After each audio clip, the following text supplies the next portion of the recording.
My name is Mike Carlson. I'm a project manager with Clocker Construction. Should I repeat that with the doorbell ringing?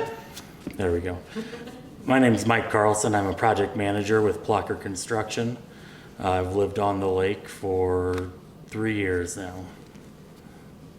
Excellent. Tell us what you do, or you said with Clocker. Tell us what your role was in the spillway project. So I was a project manager for the spillway rebuild project. I managed the schedule, procurement, and delivery of the project. Excellent. I guess let's just jump into that. So tell us what all was rebuilt with this last spillway. So the goal of the spillway project was to remove the existing spillway. It had a 30-foot wide opening and replace it with a new 90-foot wide drop weir spillway. And that basically tripled the amount of water that we can remove from the lake during a storm event. And what that does is it prevents the water level from coming up multiple feet at a time. And typically now we only see 3 to 4 inch rise even during a very severe storm. And so that has multiple benefits, but the two most tangible being that one, you're not impacting people's docks and impacting their boats by throwing them up on the docks. The other thing, and the bigger global picture, is that you're relieving the pressure that's put on the dam during these large rain events by not building up that much additional water in the lake. Great. Is he okay looking over here, or does he need to be looking at me more? Look at you. Okay, I didn't know where to go with the cameras. So, do you know much of the history about what had happened before, why they needed to do this? I know some of the history. I know that it's been rebuilt several times. There's been issues of the spillway undermining, which means that the dirt underneath it, the rock underneath it, erodes away and causes collapse. I know with the increased water output that was overtopping the spillway, which was causing some of the erosion issues. So it had been rebuilt prior to add some measures to slow down water and also to raise the edge of the spillway to try and arrest some of that water from flowing over the top of it. What did it look like underneath when you ripped that out? It was just a big hollow void. It was about a 4 to 5 foot deep cave. Wow. So it was quite the opening there, and good that we were able to get it replaced. How do you fix something like that? Tear it out and start over. The engineers did a great job with coming up with the new game plan that allowed them to reutilize the existing footprint of the dams or of the spillway. So as we ripped it out, we were able to build the new one right there, deeper and wider. How long did it take? So we mobilized middle of February of 22, and we finished pouring concrete the last week of May of 22. So right at 3 months from demolition to completion of the project. And did you have to keep the water down that whole time? That was one of the biggest challenges we faced of starting the project in the middle of February, was keeping the water level down. We did get a lot of rain that year, and so it was a very constant battle of opening the silo gate and trying to drop and maintain the water level. We were able to bring it up after we got the initial weir at the beginning of the project done. That gave us a little bit of a cushion, but it still needed to be about 5-6 foot below normal pool for the duration of the project. What was it like managing a project in your own backyard? Very, very unique. It allows you to be a lot more personally involved and maybe a little more aggressive on schedule, knowing that your boating season's going to be impacted by it. But it was a fun experience, and it's a big source of pride managing a project right in your backyard, essentially. You had to do anything different, or we're doing this again 30 years from now? What would you tell somebody doing it? Somebody else starting this project?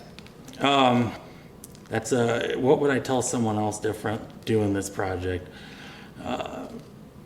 It's a very unique project, which is something that we enjoy. But working on that hillside and with all of the water and mud, some of the staging and sequencing of it was was a pretty unique challenge. So how we set up for pouring the walls, pouring the floor slabs back, requires a lot of forethought and preparation.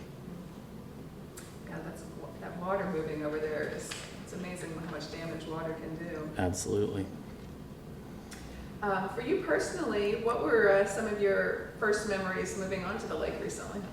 So we purchased an empty lot in 2018 and then spent about 2 years developing it, clearing out brush and getting the building pad ready to build, and then broke ground at the very beginning of COVID. So some of my memories of living on the lake in my early days would be trying to build a house during a pandemic and all the stress and strain that came along with that.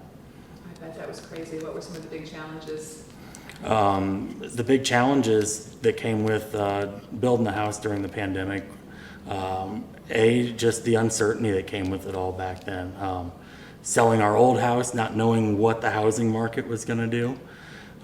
Procuring building materials. Our garage door, for example, took 36 weeks to get in after it was ordered. And then working with different contractors and different people out there throughout a pandemic and social distancing and just being around and involved with a lot of different people at a time of a lot of uncertainty and concern.